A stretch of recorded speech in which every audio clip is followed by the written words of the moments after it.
नमस्कार प्रिय दर्शकों, एक बार फिर आपका स्वागत है हमारे YouTube चैनल बीइंग टीवी में। प्रिय दर्शकों, आज फिर एक नया वीडियो, एक नई कहानी लेकर के हम हाजिर हुए हैं। प्रिय दर्शकों, आज की जो कहानी है, आज का जो प्रसंग है, यह बड़ा ही मोटिवेशनल है, बड़ा ही ज्ञानवर्धक है। प्रिय दर्शकों, बूढ़ी चिड़िया ने बताया कि चाहे कितने ही सगे हो, पर इन 4 लोगों के पास अपनी स्त्री को भूलकर भी ना छोड़े।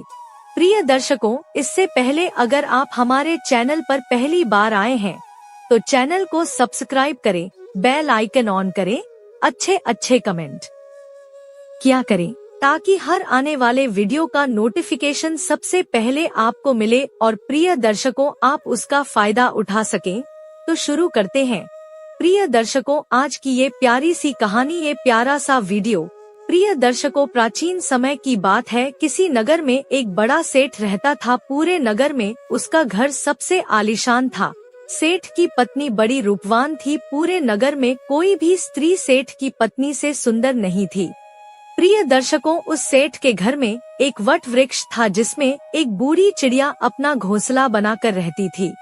सेठ और सेठ की पत्नी उस चिड़िया का खूब ध्यान रखते, चिड़िया को हर रोज दाना पानी देते और उसे खूब प्यार करते। प्रिय दर्शकों, सेठ के घर में कई पुरुष नौकर चाकर थे और सेठ व्यापार के काम से कई दिनों के लिए नगर से बाहर जाता रहता था।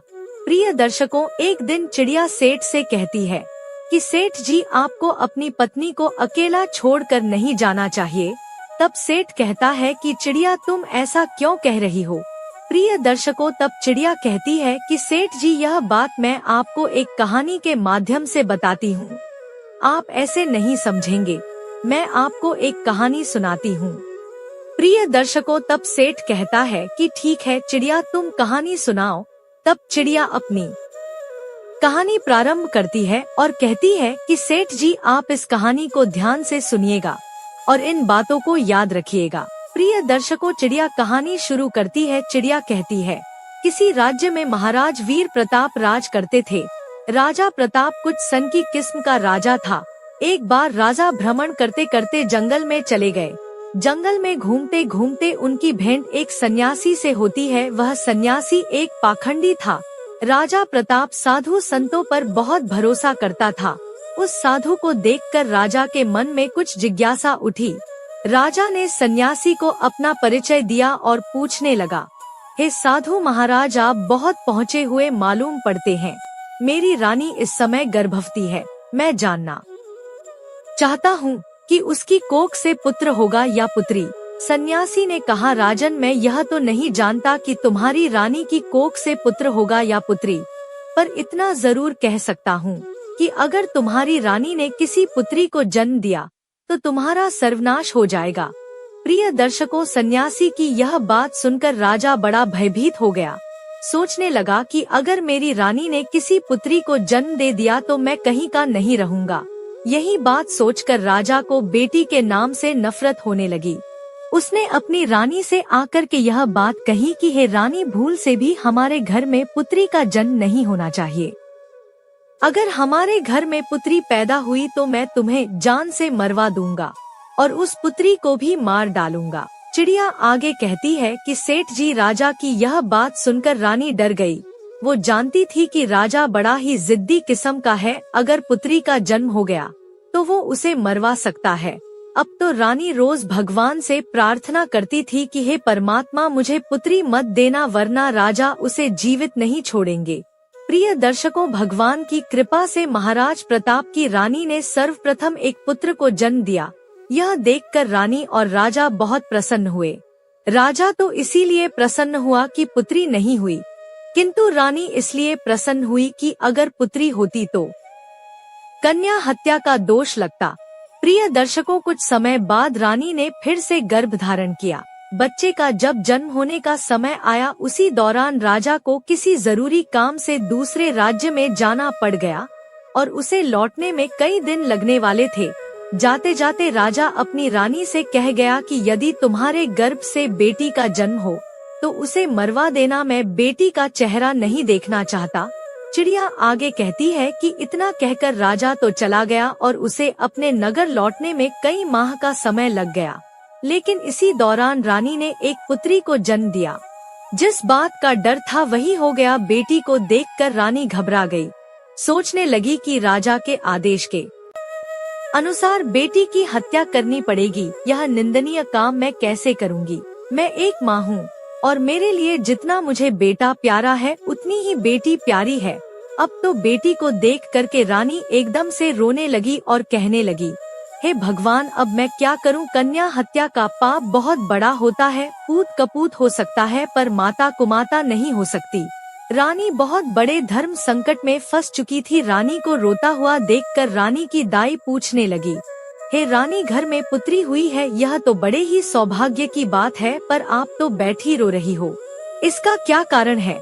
प्रिय दर्शकों, रानी बोली, हे दाई, वास्तव में जो नहीं होना चाहिए था वही तो हो गया। तब रानी ने दाई को पूरी बात बताई कि हमारे महाराज ने इस कन्या को मारने का आदेश दिया है। अब आप ही बताइए कि मैं अबोध बच्ची की जान कैसे ले लूं? तब दाई ने रानी से कहा, हे रानी, तुम चिंता मत करो, तुम राजा से कह देना कि मैंने बेटी को मरवा दिया है। मैं तुम्हारी बेटी को सबके सामने मारने के लिए ले जाती हूँ, लेकिन मैं इसे मारूंगी नहीं, बल्कि इसे पाल लूंगी। अगर कोई पूछेगा तो मैं कह दूंगी कि यह बच्ची मेरी भतीजी है, इससे इस बच्ची की जान भी बच जाएगी और राजा की नजरों से दूर भी हो जाएगी। इसके पालन पोषण को लेकर तुम निश्चिंत रहो, मैं इसे अपनी बेटी की तरह पालूंगी। अब तो ये सुनकर रानी को बड़ी खुशी हुई। सोचने लगी कि यह बेटी भले ही मुझे देखने को ना मिले, लेकिन कम से कम वह जीवित तो बनी रहेगी। तब रानी ने बड़े उदास मन से कुछ आभूषण अपनी पुत्री के पालन पोषण के लिए उस दाई को दे दिए और दाई से रानी ने कहा, हे दाई माँ, मैं तुम्हारा यह एहसान जिंदगी भर कभी नहीं भूलूंगी। जब तुम्हारे लिए धन की जरूरत पड़ेगी तो मैं तुम्हें इससे भी अधिक धन दौलत दूंगी, लेकिन मेरी बेटी का यह सच कभी खुलने मत देना। प्रिय दर्शकों, चिड़िया आगे कहती है कि इतना समझाने के बाद में रानी ने अपनी उस बेटी को दाई के हवाले सौंप दिया और धीरे धीरे करके पूरे राज्य में और महल में यह खबर फैला दी कि दाई ने ले जाकर उस बच्चे को मार दिया और उसे जमीन में दफना दिया। प्रिय दर्शकों, इधर क्या हुआ? उस बेटी को ले जाने के बाद दाई ने उस बेटी का बहुत अच्छे ढंग से पालन पोषण करना शुरू कर दिया। जब कुछ दिनों के बाद राजा प्रताप अपने राजमहल में लौट कर आया तो राजा को भी यही बात बताई गई कि आपके जाने के बाद रानी ने एक बेटी को जन्म दिया था और उस बेटी को आपके आदेश के अनुसार मारने के बाद जमीन में दफन कर दिया। प्रिय दर्शकों, ये सुनकर राजा को बड़ी खुशी हुई। इधर दाई उस बच्ची को अपनी भतीजी बताकर पालने लगी और उस बच्ची को जब भी रानी को देखने की इच्छा होती थी तो दाई उसे लेकर राजमहल में चली आती थी। उस बच्ची को देख करके रानी की ममता उमड़ने लगती। रानी चोरी चुपके उस बच्ची से प्यार कर लिया करती थी। किसी के पूछने पर दाई उसे अपने भाई की लड़की बताती थी। कन्या को देखकर रानी को बड़ा सुकून मिलता था। वो उस दाई को धन वस्त्र आभूषण दे दिया करती थी। इधर रानी के आदेश के अनुसार उस दाई ने बेटी की परवरिश में किसी प्रकार की कोई कमी नहीं छोड़ी। अब तो धीरे धीरे करके वो बेटी बड़ी होने लगी। धीरे धीरे वो जवान होती चली गई। राजमहल में उसका पालन पोषण नहीं हुआ था, एक गरीब दाई के घर में हुआ था, पर फिर भी वो एक सुंदर राजकुमारी की तरह दिखती थी। धीरे धीरे वह सुंदर यौवन से संपन्न हो गई। जब वह जवान हो गई तो दाई ने उसे राजमहल ले जाना बंद कर दिया। वह पूरे दिन दाई के घर में ही रहती थी। प्रिय दर्शकों, आगे चिड़िया कहती है कि एक दिन राजा प्रताप अपने नगर का भ्रमण कर रहा था। जब उसकी सवारी उस दाई के घर के सामने से होकर निकली तो वह कन्या अपने घर की छत पर खड़ी होकर स्नान करने के बाद अपने केशों को सुखा रही थी। रूपवती तो वो थी ही, उस समय तो और भी ज्यादा सुंदर प्रतीत हो रही थी। हाथी पर बैठे राजा प्रताप की अचानक उस कन्या पर नजर चली गई। उस कन्या को देखकर राजा को बिजली जैसा झटका लगा, क्योंकि वह नव युवती थी। राजा उसकी सुंदरता पर मोहित हो गया। राजा ने उसी समय अपने मंत्री से पूछा कि हे मंत्री, यह राजकुमारी जैसी दिखने वाली कन्या कौन है? मुझे तो उसके रूप ने घायल कर दिया है, अति शीघ्र इसका पता लगाओ। मंत्री ने तुरंत पता लगाकर राजा को बताया, महाराज यह कन्या एक बूढ़ी औरत की भतीजी है। प्रिय दर्शकों, रात भर राजा को नींद नहीं आई। बार बार उसी लड़की का चेहरा राजा की आंखों के सामने आ जाता था। सवेरा होते ही राजा ने मंत्री से कहा, मंत्री वह लड़की बहुत सुंदर है, उसने मेरी रातों की नींद उड़ा दी, उसकी मूरत मुझे बार बार परेशान करती है, उसके बिना तो अब मैं रह नहीं पाऊंगा। एक काम करो, कुछ लोगों को साथ ले जाकर आप उस बूढ़ी औरत के घर जाइए और उस लड़की के साथ मेरे विवाह की बात कीजिए। प्रिय दर्शकों, उसी दिन राजा के कहने पर राजा का मंत्री अपने कुछ सैनिकों को साथ लेकर उस लड़की का हाथ मांगने उस बूढ़ी औरत के घर जाता है और सारी बात उस दाई को बताता है कि हमारे राजा साहब आपकी बेटी से विवाह करना चाहते हैं, आपकी पुत्री को राजा साहब अपनी रानी बनाना चाहते हैं। मंत्री के मुख से ऐसे शब्दों को सुनने के बाद में दाई के एकदम से होश उड़ गए। दाई मन में सोचने लगी है, भगवान यह कैसा अनर्थ होने जा रहा है, आखिर अब मैं क्या करूं? यह कन्या तो उसी राजा की बेटी है और राजा इस बात को नहीं जानता है। अब उसी समय उस बूढ़ी माँ ने साफ इनकार करते हुए कहा, भाई मैं एक गरीब स्त्री हूँ, मेरी भतीजी राजा साहब के लायक नहीं है, इसलिए आप दोबारा इस रिश्ते को लेकर कभी मेरे घर मत आना। मंत्री ने कहा, है माँ तुम कैसी मूर्ख स्त्री हो, राजा के साथ अपनी बेटी का विवाह करने से इनकार कर रही हो।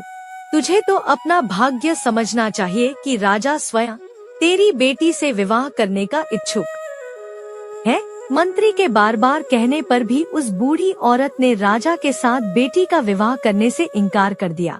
हारकर मंत्री वापस चला गया और राजा को सारी बात बताई कि वो बुढ़िया आपके साथ अपनी बेटी का विवाह करने से इनकार कर रही है। प्रिय दर्शकों, चिड़िया आगे कहती है कि सेठ जी, इस बार राजा ने और कुछ लोगों को बुढ़िया के घर पर भेजा और उनके द्वारा हजारों तरह के लालच दिए, उसे डराया धमकाया भी, परंतु वो बूढ़ी औरत इस प्रस्ताव के लिए राजी नहीं हुई। बुढ़िया का हठ देखकर राजा एकदम गुस्से से भर गया।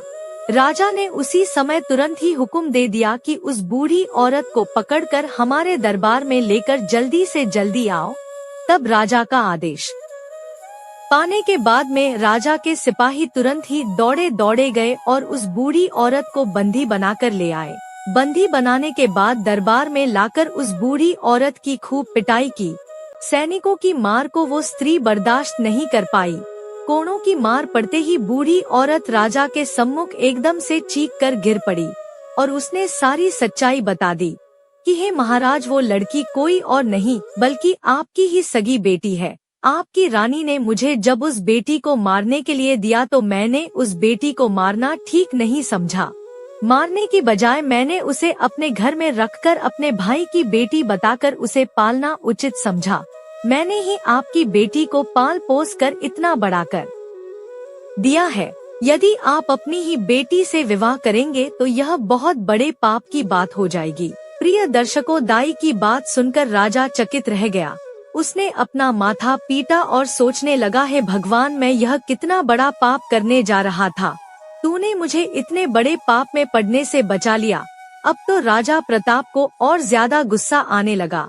उसने तुरंत ही अपने बेटे को हुक्म दिया कि बेटा, अपनी बहन को जंगल में ले जाकर इसका सर काट देना और इसे वही दफना देना। प्रमाण के लिए तुम इसकी दोनों आंखें निकाल कर मुझे लाकर दिखाना। प्रिय दर्शकों, उस राजा का एक बेटा था जो उस लड़की से बड़ा था।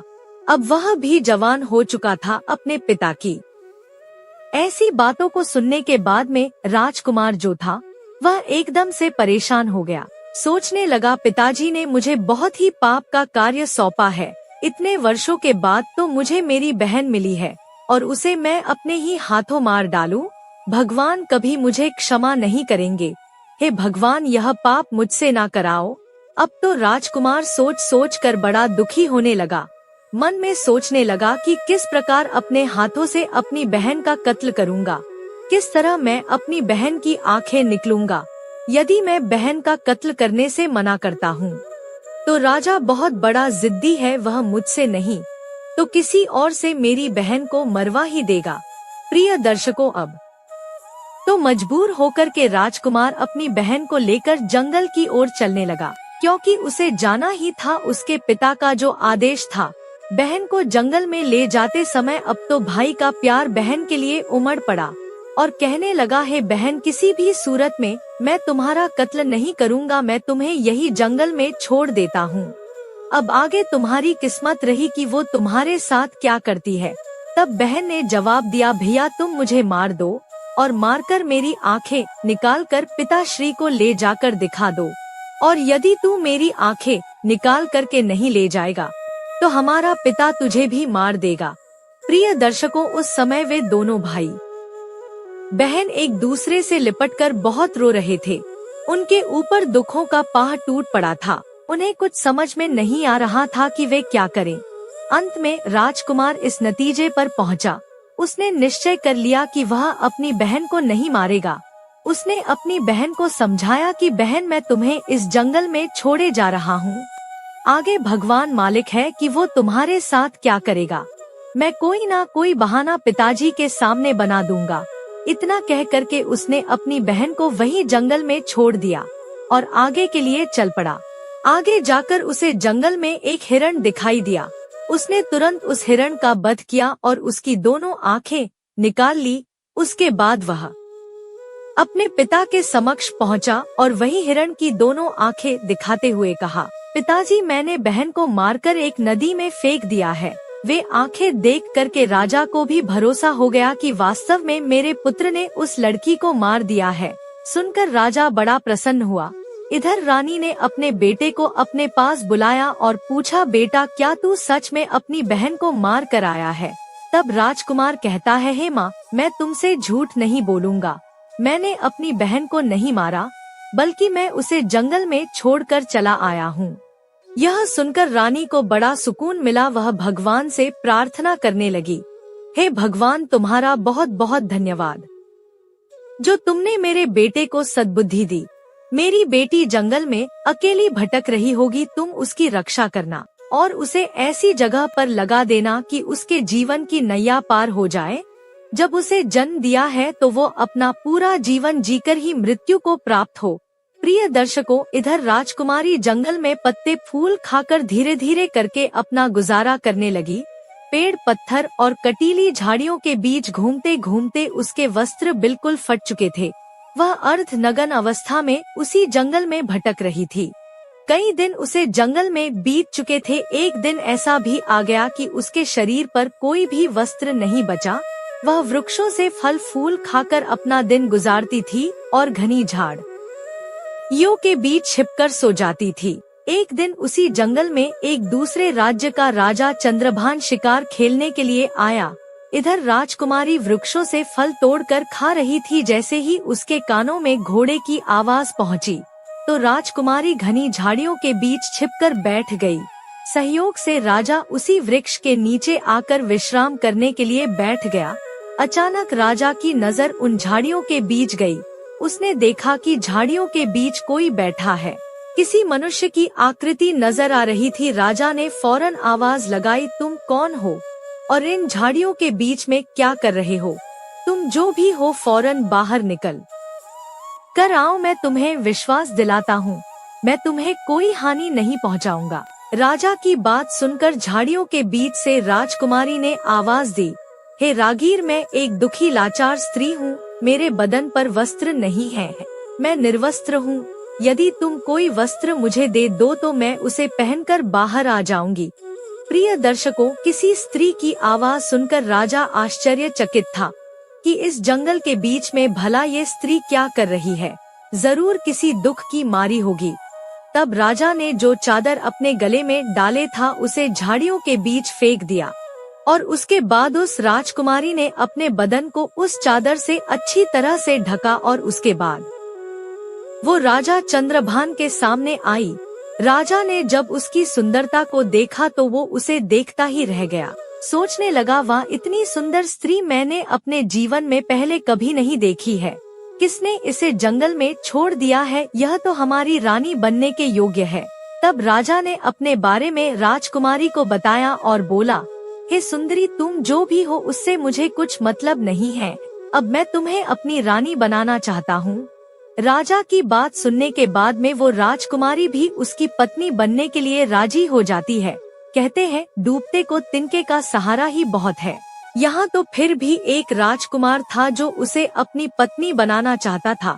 चिड़िया आगे कहती है कि सेठ जी इसके बाद राजा उस कन्या को अपने घोड़े पर बैठाकर अपने राज्य में आया तो सबसे पहले वह अपने पिता के समय के एक बुजुर्ग मंत्री के घर पहुंचा और उस लड़की को उस बुजुर्ग मंत्री के घर छोड़ दिया और उससे कहा कि हे काका, आप ऐसा समझो कि यह तुम्हारी बेटी है और मैं इस लड़की से विवाह करूंगा।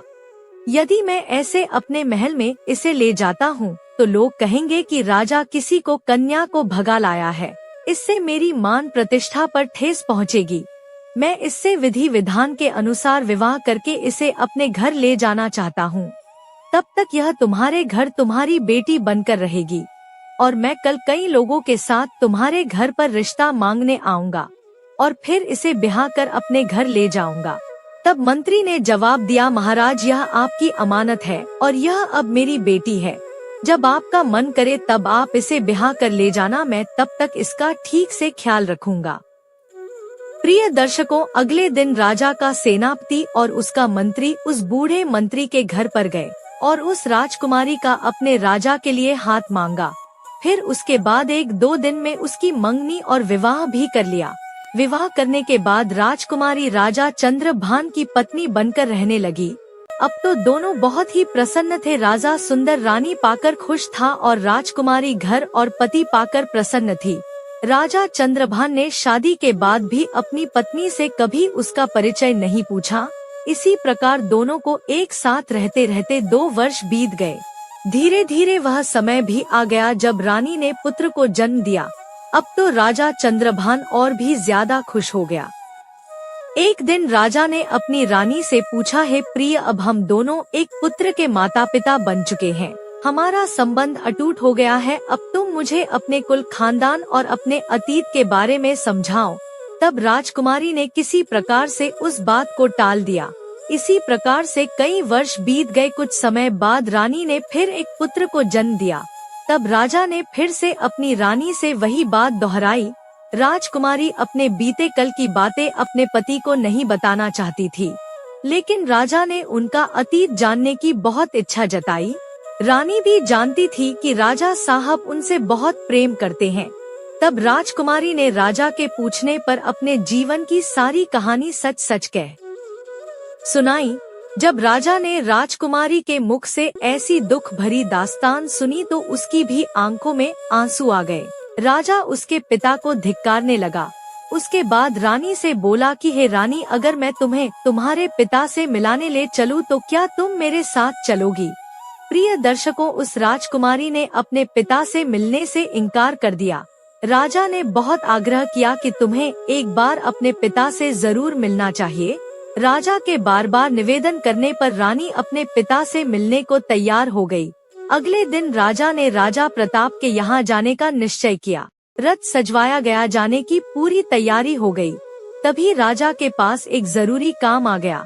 राजा को बहुत जरूरी अपने दूसरे शहर में जाना था, तो राजा ने अपने मंत्री और सेनापति से कह दिया कि तुम सेना की एक टुकड़ी लेकर रानी के साथ चले जाओ। मैं अपना काम निपटा कर वहीं पहुंच जाऊंगा। प्रिय दर्शकों, इस प्रकार राजा चंद्रभान ने अपने मंत्री और सैनिकों के साथ में अपनी रानी और बच्चों को राजा प्रताप के राज्य को रवाना कर दिया। रानी को भली भांति समझा दिया कि अपने पिता के यहाँ जाकर तुम घबराना मत, मैं तुम्हारे पहुँचने से पहले तुम्हारे माता पिता के यहाँ पहुँच जाऊंगा। प्रिय दर्शकों, इधर राजा चंद्रभान का मंत्री और सेनापति कुछ सेना को साथ लेकर राजकुमारी के साथ राजा प्रताप के राज्य की तरफ चल पड़े। राजा चंद्रभान के राज्य से राजा प्रताप का राज्य काफी दूर था, इसलिए चलते चलते रास्ते में ही उन्हें शाम हो गई। एक जगह पर उन्होंने अपने डेरा तंबू जमा दिए। रात भर वहीं रुकने का निश्चय किया। प्रिय दर्शकों, जहां पर राजकुमारी का डेरा लगाया गया था उसी जगह पर मंत्री ने भी अपना डेरा लगा दिया। ठीक उसके बराबर में मंत्री का डेरा देख करके राजकुमारी ने जवाब दिया, हे मंत्री, क्या तुम जानते हो कि मैं एक राजा की बेटी हूँ और एक राजा की पत्नी भी। तुम मेरे बराबर में यह डेरा क्यों लगवा रहे हो? तुम अपना डेरा ले जाकर कहीं दूसरी जगह लगाओ। तब मंत्री ने जवाब दिया है, रानी साहिबा, महाराज ने हमें आपकी देख के लिए भेजा है। यदि आपको और आपके बच्चों को कुछ हुआ तो हम राजा को क्या जवाब देंगे। प्रिय दर्शकों, इधर राजकुमारी के बार बार मना करने पर मंत्री बिल्कुल नहीं माना। फिर क्या हुआ, इधर शाम को सबने खाना खाया, रात्रि का समय हो गया। सभी लोग पैदल यात्रा चलकर आए थे, हारे थके होने के कारण वे सब जल्दी ही सो गए। रात्रि के दूसरे पहर में मंत्री जो था राजकुमारी के डेरे में घुस आया। जैसे ही मंत्री राजकुमारी के डेरे में घुसा तो तुरंत ही एकदम से राजकुमारी उठकर बैठ गई। वो मंत्री की बुरी मनसा को भाप गई थी। अब तो राजकुमारी को अंदाजा हो गया था कि मंत्री के मन में किसी न किसी प्रकार का जरूर खोट है। जैसे ही मंत्री को राजकुमारी ने अपने डेरे में देखा तो एकदम से ललकार कर बोली, खबरदार, जो मुझे छुआ तो डेरे से तुरंत बाहर निकल जाओ। रानी ने मंत्री को बार बार डेरे से बाहर जाने के लिए कहा, लेकिन मंत्री ने कोई बात नहीं मानी। मंत्री धीरे धीरे करके आगे बढ़ता ही चला गया। तब राजकुमारी ने जवाब दिया है, दुष्ट मंत्री, क्या तुम्हें अंदाजा है कि तुम यह क्या करने जा रहे हो? भलाई चाहते हो तो अभी डेरे से बाहर निकल जाओ। प्रिय दर्शकों, उस राजकुमारी की बात मंत्री ने अनसुनी कर दी। तब उसी समय पर राजकुमारी ने अपने बड़े बेटे को मंत्री के सामने कर दिया और बेटे को सामने खड़ा करने के बाद में राजकुमारी ने मंत्री को भगवान और बेटे की दोहाई दी, कसम दी, लेकिन वो पीछे लौटने के लिए मंजूर नहीं हुआ। उस मंत्री के दिमाग में शैतान घुस चुका था, वह वासना में अंधा हो चुका था। उस समय उसे कुछ दिखाई नहीं दे रहा था। उसके दिल और दिमाग में रानी का सुंदर चेहरा बसा हुआ था। मंत्री एकदम आगे बढ़ा और तलवार निकालने के बाद राजकुमारी के बड़े बेटे का सिर धड़ से अलग कर दिया। बेटे का सिर कटने के बाद में राजकुमारी तुरंत ही समझ गई कि यह दुष्ट मंत्री अब नहीं मानेगा, तो अपनी लाज बचाने के लिए रानी ने कुछ नरम रुख अपनाते हुए कहा, तुम थोड़ी देर ठहरो, मैं अभी आती हूँ। उसके बाद में जो तुम्हारे मन में हो वह तुम कर लेना। इतना कहने के बाद में रानी उस डेरे से बाहर निकल गई और वहाँ से भागकर जंगल में चली गई। सुबह होने तक रानी झाड़ियों में छुपी रही और जब वह सुबह होने पर लौटकर अपने डेरे में आई तो उसने क्या देखा कि उसके बेटे का सिर कटा हुआ पड़ा है। अपने बेटे की लाश देखने के बाद में अब तो रानी की हालत और भी ज्यादा खराब हो गई, लेकिन वो कर भी क्या सकती थी। उस शैतान के सामने वो बेबस थी। बेटे की मृत्यु का गम अपने मन में छुपाए वह उनके साथ आगे को चल पड़ी। चलते चलते जब वह शाम के होने पर एक जगह पर और रुके, अब तो दूसरी रात के लिए अगला डेरा डाला गया। तो राजकुमारी के डेरे के पास में सेनापति ने अपना डेरा लगाया। तब राजकुमारी ने उस सेनापति को बुलाकर कहा कि तुम अपने डेरे को यहाँ से दूर हटा करके लगवाओ। तब सेनापति ने जवाब दिया है, राजकुमारी, मेरी जिम्मेदारी है कि मैं आपकी सुरक्षा करूं। राजकुमारी के बार बार मना करने पर भी उस सेनापति ने अपने डेरे को वहां से दूर नहीं लगाया। प्रिय दर्शकों, अब तो राजकुमारी को सब समझ में आ चुका था। इस चिंता को लेकर राजकुमारी पूरी रात सोई नहीं। जैसे ही आधी रात होती है तब उसी समय पर सेनापति के दिमाग में वासना का शैतान घुस जाता है। वह राजकुमारी के डेरे में रात्रि के समय में प्रवेश कर गया। तो राजकुमारी ने उस सेनापति को भी ललकार कर कहा कि हे सेनापति, क्या तुम जानते नहीं कि मैं कौन हूँ? तुम्हें पता होना चाहिए, मैं एक राजा की पत्नी हूँ, राजा की बेटी भी हूँ। यह सब जानते हुए भी तुम मेरे डेरे में घुसे चले आ रहे हो। तुम तुरंत ही मेरे डेरे से बाहर निकल जाओ। प्रिय दर्शकों, वो दुष्ट सेनापति कहाँ मानने वाला था। उसके हृदय में तो काम वासना उत्पन्न हो गई थी। वह तो काम वासना के चक्कर में अंधा हो चुका था। इसीलिए राजकुमारी के बार बार निवेदन करने पर भी उस सेनापति ने राजकुमारी की एक नहीं मानी। जब वह रानी की ओर बढ़ने लगा तो राजकुमारी ने अपने छोटे बेटे को उस सेनापति के सामने खड़ा कर दिया और उसकी कसम दी कि तुझे मेरे बेटे की कसम है, यदि तुमने मेरे ऊपर बुरी नजर डाली भी तो। राजकुमारी के इन शब्दों को सुनने के बाद में उस सेनापति ने अपने म्यान से तलवार निकाली और उस छोटे से बेटे का सर काट करके अलग कर दिया। इस प्रकार से राजकुमारी के दूसरे बेटे का भी सिर कट गया। तब उसी समय पर राजकुमारी ने कहा, है सेनापति, तुम थोड़ा सा रुको, मैं अभी आती हूँ। उसके बाद में जो तुम्हारी इच्छा हो वो तुम मेरे साथ कर लेना। प्रिय दर्शकों, चिड़िया आगे कहती है कि सेठ जी, अब तो राजकुमारी वहाँ से भाग निकली और भागते भागते वह जंगल में चली गई। आगे जाकर उसे एक गहरी नदी दिखाई दी। अब तो राजकुमारी ने मन में यह दृढ़ निश्चय कर लिया कि जब मेरी संतान ही नहीं रही, मेरे बच्चे ही नहीं रहे, तो फिर ऐसे में मैं जीकर क्या करूँगी। ऐसा निश्चय करके वो मरने के उद्देश्य से नदी में कूद गई।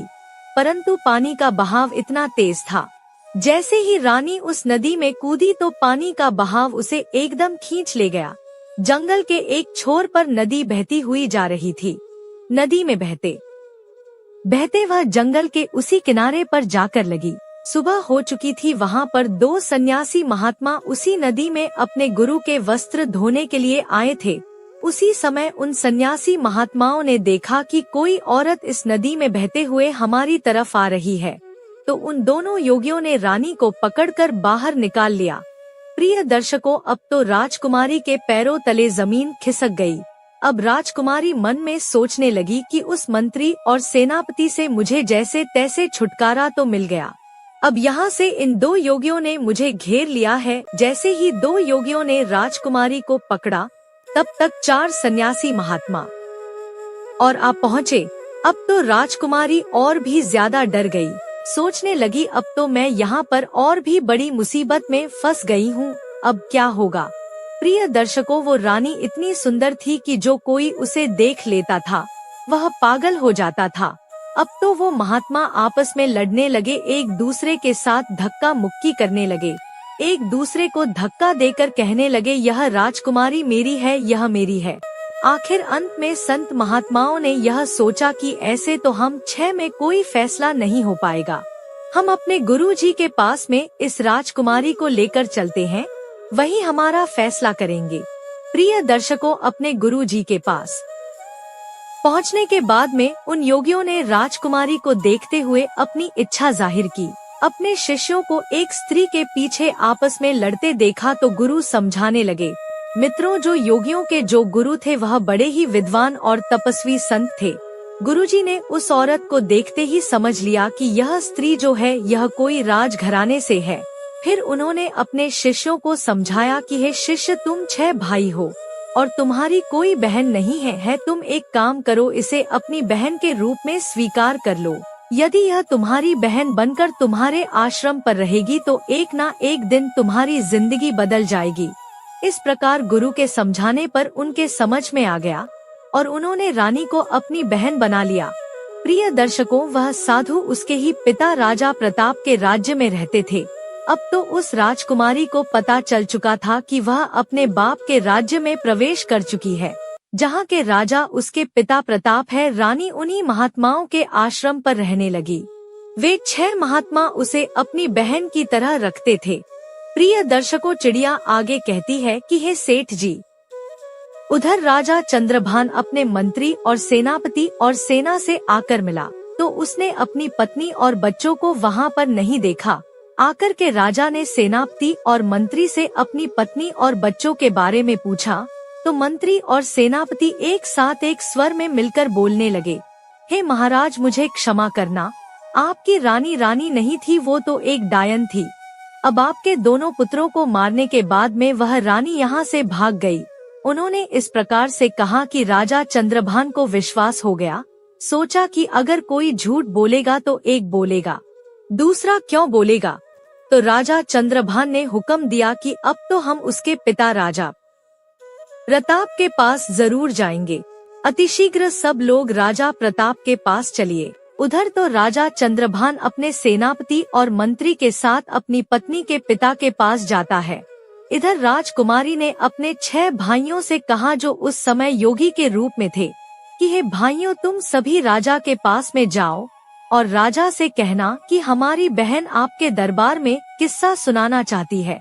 यदि राजा साहब किस्सा सुनना चाहो तो हम उन्हें दरबार में बुलाकर लाए, क्योंकि इधर राजकुमारी को पता था कि हमारे पिता को किस्सा सुनना बहुत अच्छा लगता है। अब तो 6 योगी भिक्षा के बहाने राजा वीर भोज के दरबार में पहुंच गए। उन्होंने राजकुमारी के द्वारा ही बात राजा के सम्मुख जाकर के रखी। योगियों की बात सुनने के बाद राजा ने तुरंत ही उन्हें इजाजत दे दी। प्रिय दर्शकों, अब तो किस्सा सुनाने के लिए अगले दिन योगी अपनी बहन को लेकर राज दरबार में पधारे। उस समय राजकुमारी जोगियों के भेष में थी, इसलिए कोई पहचान नहीं पाया। जब उसने राज दरबार में किस्सा सुनाया तो सब लोग बड़े ध्यान से सुनने लगे। राजा को उस लड़की का किस्सा बहुत पसंद आया। अब तो राजा ने बहुत सारा इनाम दिया।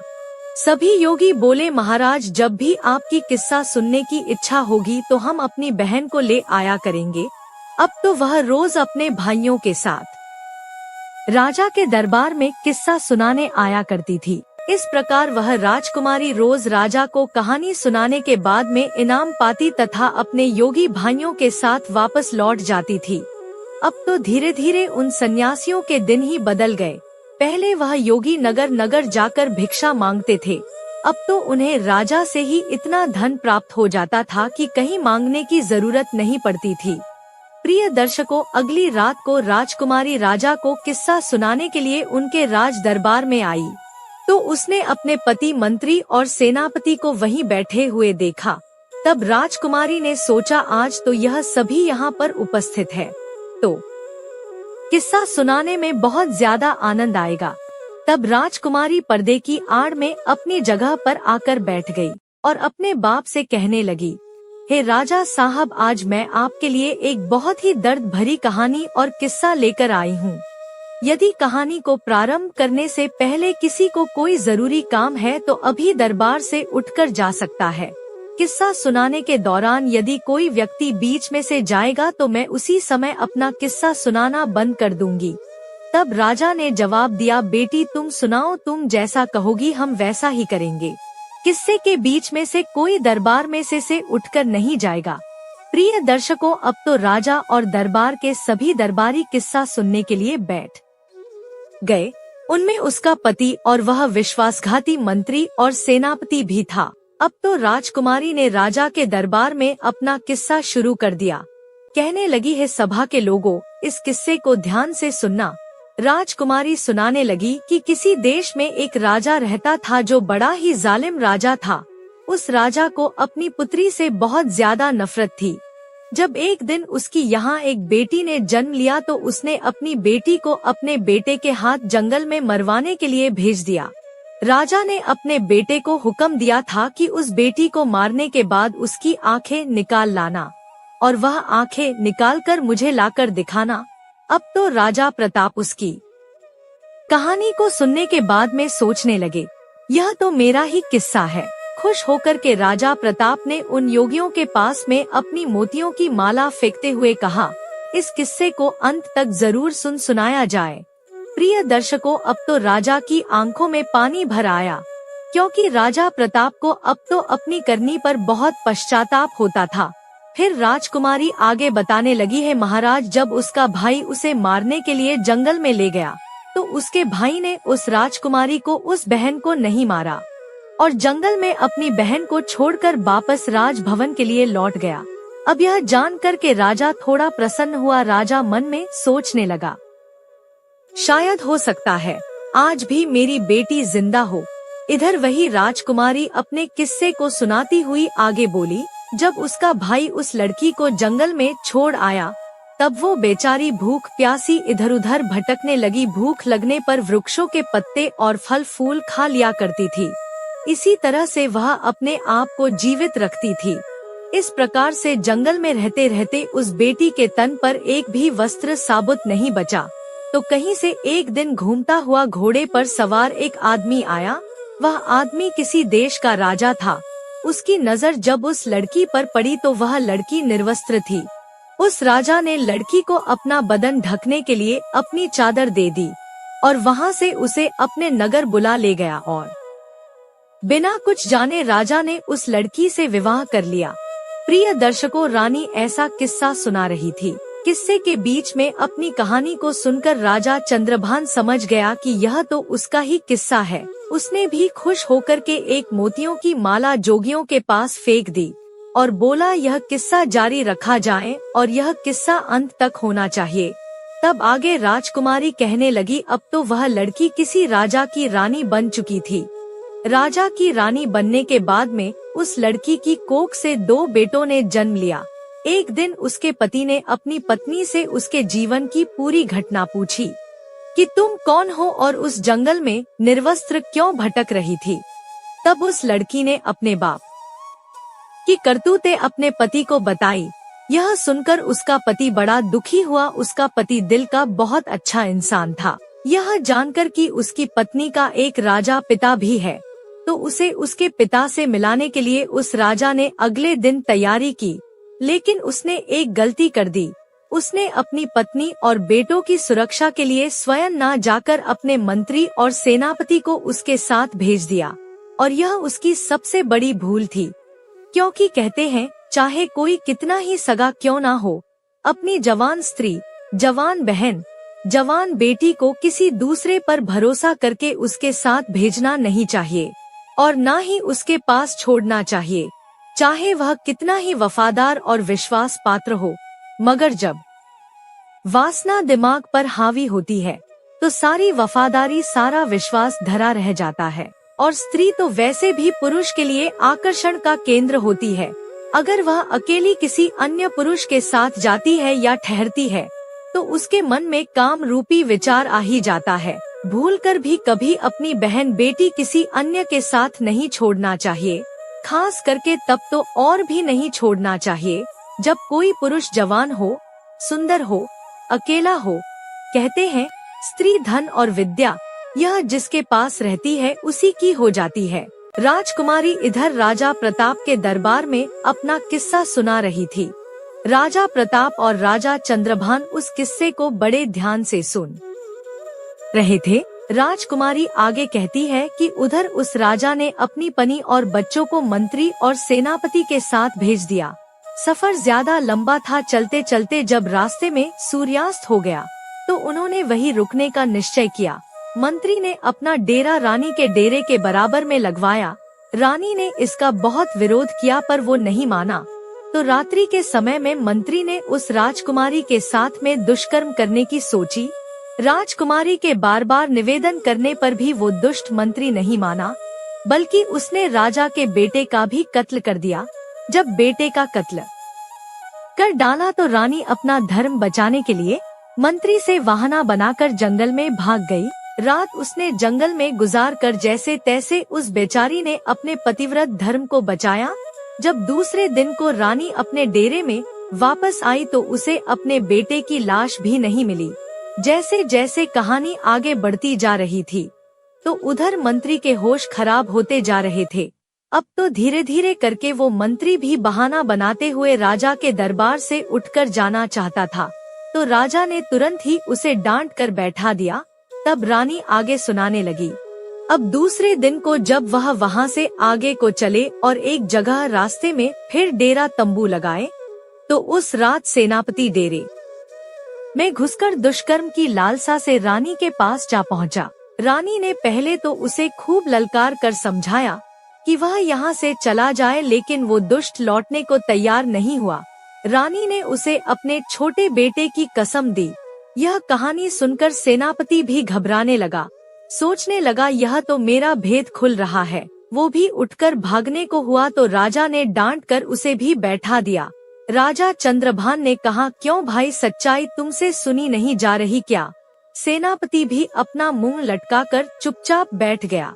इधर किस्सा जारी था। राजकुमारी कहने लगी, फिर उसके बाद सेनापति ने भी रानी के छोटे बेटे का कत्ल कर दिया। वो गलत भाव लेकर रानी के पास बढ़ता गया, तो उसी समय पर किसी न किसी प्रकार से वह राजकुमारी अपनी जान बचा करके वहाँ से भाग निकली और वहाँ से एक नदी में कूद गई। लेकिन उसकी किस्मत ने वहाँ पर उसका साथ नहीं दिया। वह बेचारी जिंदा बच गई। उस नदी में बहते बहते वह चली गई और जंगल के दूसरे छोर पर 6 योगियों के हत्थे चढ़ गई, और सन्यासियों ने भी उस राजकुमारी को अपनी पत्नी बनाना चाहा, परंतु उनके महान बुद्धिमान गुरुजी ने उन सन्यासियों से यह पाप होने से बचा लिया, और गुरुजी के बार बार समझाने पर सन्यासियों ने उस राजकुमारी को अपनी बहन के रूप में स्वीकार कर लिया। फिर वह भाई बहन अपने यहाँ जो राजा था उस राजा के यहाँ पर किस्सा सुनाने के लिए रोज अपनी बहन को ले जाने लगे। प्रिय दर्शकों, इतनी कहानी सुनाने के बाद में वो राजकुमारी अपना पर्दा हटाकर राजा के सामने आकर खड़ी हो गई। अपनी कन्या को देखकर राजा प्रताप भी पहचान गए और उधर अपनी पत्नी को देखकर राजा चंद्रभान की आंखें भर आई। पत्नी को सामने देखकर राजा चंद्रभान बहुत प्रसन्न हुआ, लेकिन अपने पुत्रों की मृत्यु का दुख से खाए जा रहा था। राजा चंद्रभान राजा प्रताप से आज्ञा मांगने लगा कि महाराज, मेरा मंत्री और मेरा सेनापति मेरा ही शत्रु है, इसे मैं स्वयं दंड देना चाहता हूँ। तब उसी तरह से राजा चंद्रभान ने उन दोनों के सर कलम कर दिए। पापियों को उनके करनी का दंड मिल चुका था। इधर राजा प्रताप ने अपनी बेटी को सीने से लगा लिया और बार बार उससे अपने किए की क्षमा मांगने लगा। बेटी ने अपने पिता को क्षमा कर दिया। इस प्रकार से राजकुमारी अपने पति के साथ कुछ दिन तक अपने पिता के घर पर रही। फिर उसके बाद बड़ी हंसी खुशी के साथ उसके पिता ने अपनी बेटी की बड़ी धूमधाम से विदाई की। राजा चंद्रभान अपनी पत्नी को लेकर अपने नगर लौट आया और हंसी खुशी के साथ समय व्यतीत करने लगे। कुछ ही समय में रानी ने 2 बेटों को और जन्म दिया। अब तो उनकी खोई हुई खुशी सारी वापस आ चुकी थी। प्रिय दर्शकों, भगवान अगर किसी के पक्ष में होता है तो कोई भी उसका बाल बाका नहीं कर सकता। चाहे कोई कितना ही प्रयास कर ले, कोई उसे मार नहीं सकता। मृत्यु, जीवन, मरण यह विधाता के हाथ में होता है, इंसान के हाथ में कुछ नहीं। प्रिय दर्शकों, हमारी आज की कहानी यहाँ समाप्त होती है। हम उम्मीद करते हैं कि आपको हमारी आज की यह कहानी, आज का यह वीडियो पसंद आया होगा और आप इससे ढेर सारी प्रेरणाएं लेंगे। मिलते हैं अगली ज्ञान चर्चा के साथ अगले वीडियो में। तब तक के लिए नमस्कार, धन्यवाद।